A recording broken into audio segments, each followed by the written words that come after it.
Oops.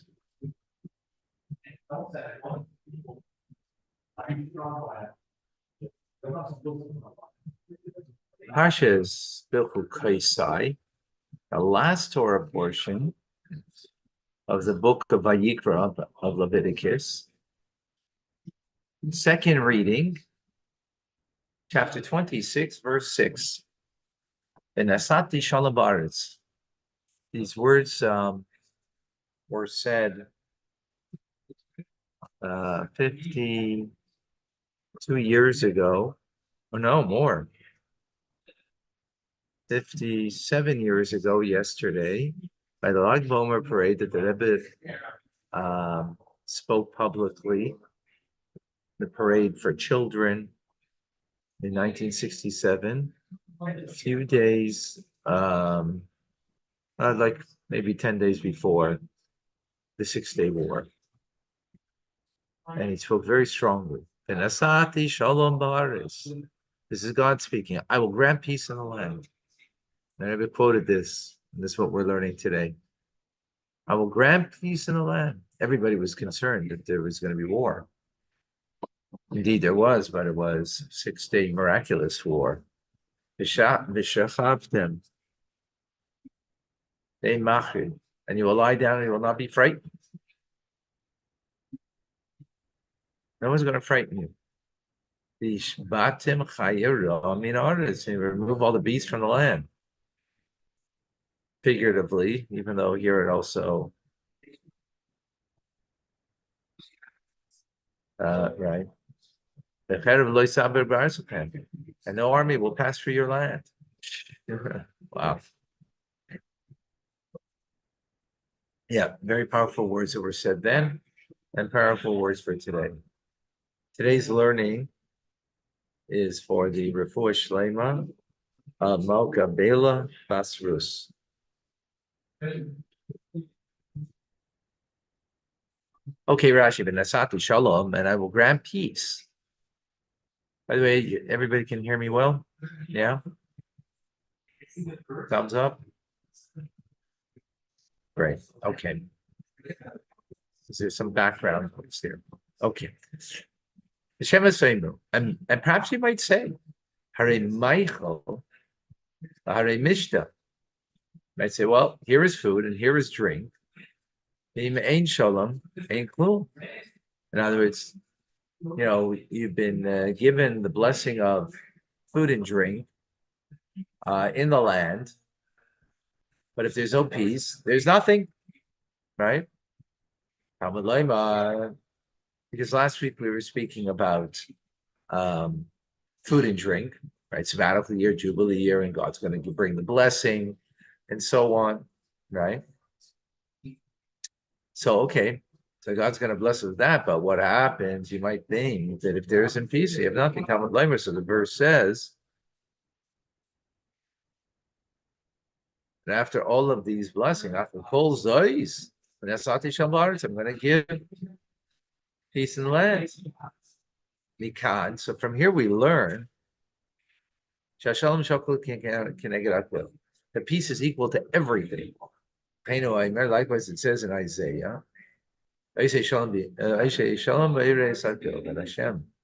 makes peace and He creates everything.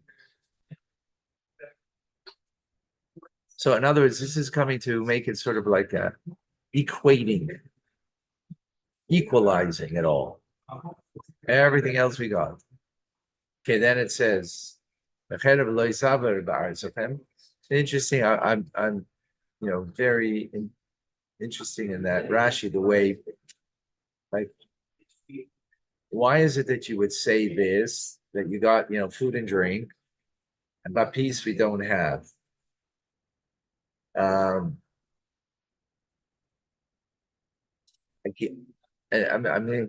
interested to know what the Rebbe's understanding of Rashi over here. The language is, interesting. Perhaps Rashi's question or issue over here is, why is this coming after everything? In other words, seemingly it should come first. You have peace, then you have food and drink, you have your livelihood, you have everything, but it's coming last. Why is it coming last? To tell us it's equal. That's the way I'm understanding it, but I'm not certain. That's just off the top of my head, at least. Okay. I know army shall pass through your land. Literally means a sword. Sword, of course, held by someone in an army, right?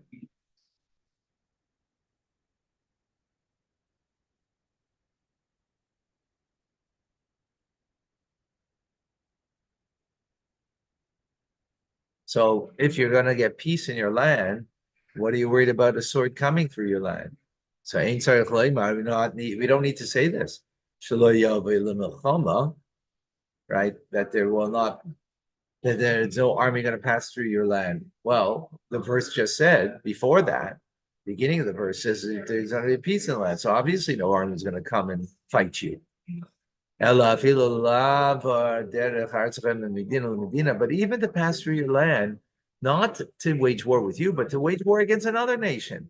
Israel's at the crossroads of the world, Europe, it's a crossroads, Europe, Africa, and Asia.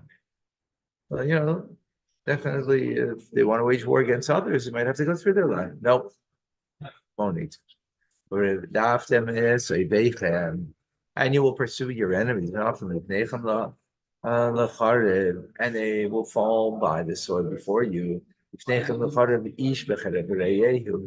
What does it mean? And they will fall by the sword before you, each man falling by the sword of his fellow. Okay. And they 5 of you will pursue 100, or and 100 of you will pursue Revova 10,000. Beautiful, and they will pursue the Navloi, and your enemies will fall. Before you, a fire by the sword. Wow. And this is what's happening now. Wow. Yeah. That happened in Open Miracles in a 6-day war. And the truth is, it's happening now too.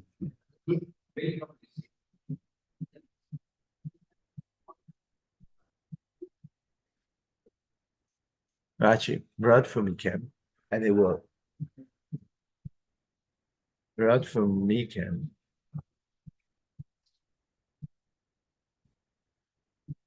and of you will pursue. In a Chalashim Mechem. Aha. So Rashi says, you're right, you're going to have 5 against 100, right? He says, of your weakest to pursue the 100. Not even the strongest ones. Because it says, Radfu Mikem. The language is that you're going to chase from you, meaning from you, but not all of you, meaning not that all of you would be like the strong ones, right? It's only of you. Of you, it's the weak ones. Wow, interesting. Hamisha Meya. Oh.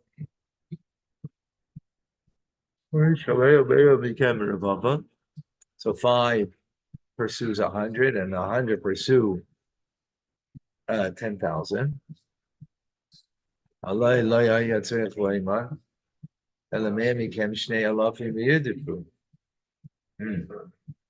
if you make the calculation, if 5 is to 100, so it means it's 20 times more, right? So Maya should be 2,000. That's 20 times more, right? But it says 10,000,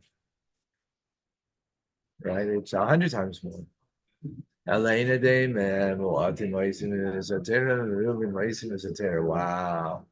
So it's to teach you. Now even if there's only a small amount of Jews fulfilling Torah and mitzvahs, right?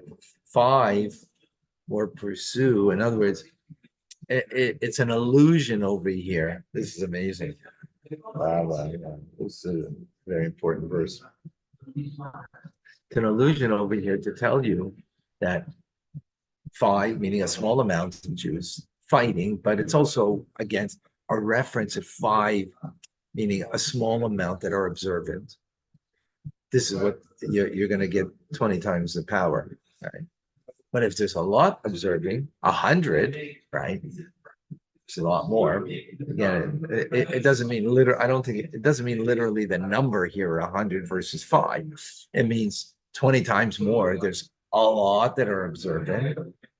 Well, then the power of the greater observance of Torah mitzvahs will bring to a greater number that you'll be able to fight against. Got to make sure those soldiers, they have their tefillin and they have their tzitzis. They have their wow.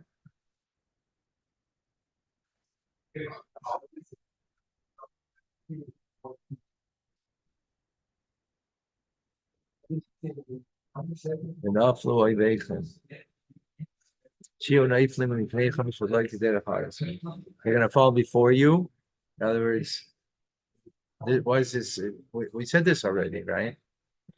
What is this repeating from verse 7 from the previous verse? That the enemy will fall before you, not in a usual manner.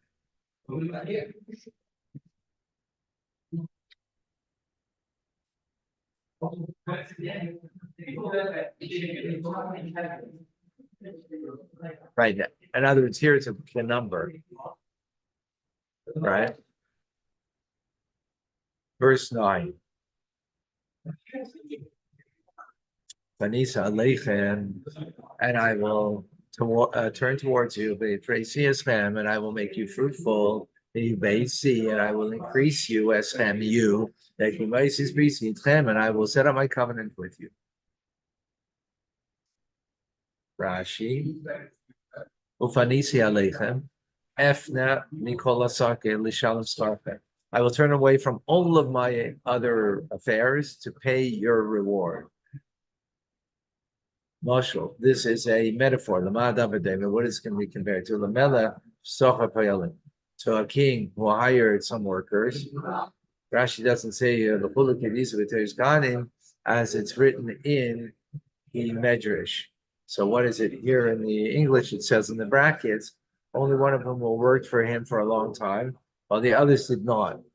When they presented themselves to receive payment, the king quickly paid the others a small amount.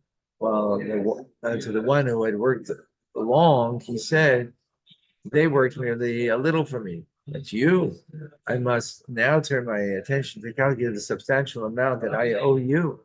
Likewise, we'll quickly pay the nations the small amount he owes them. The nations of the world, right?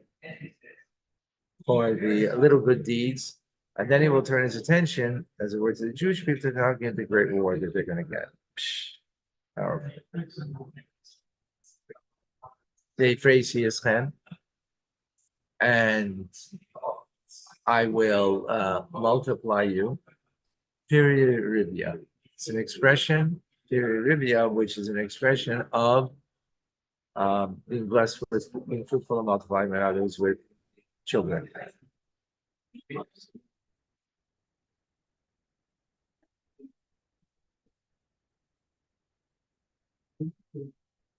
The base is them, the kindness kufa. I will increase you. What does it mean? I will increase you. This refers to the kindness kufa means being upright, meaning dignity of stature. Right? Head up high with dignity. Vacuumasis BCS then, and I will set up my covenant with you. Bris Chadash, a new covenant. Like a Bris Rishonim, not like the first covenant. Shefartim Isa, that you broke that covenant, and the Bris Chadasha, and a new covenant, Shalitupa, that you will not break. Shinam, as it says in Yirmiyahu, the karate is basis valve as base you the Bris Chadasha. By Kibris. So I will make a new covenant with the house of Israel and the house of Judah, not like the covenant which I formed with their forefathers, which they broke.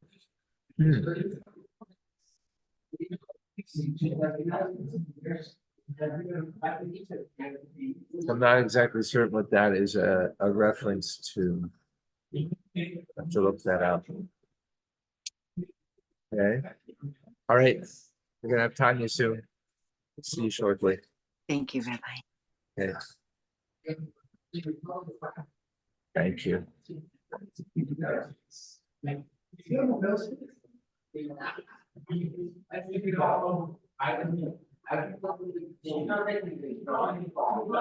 Oh, 1 second. Got some questions over here. Let's take a look. First of all, we say hello to Davida, Liba, Diane on Zoom. We have a Koi with us. Trisha, Alice, PJ, Louise, Sean, Joe. Jishu's asking, could it be because the mitzvah evokes a mitzvah so that they multiply?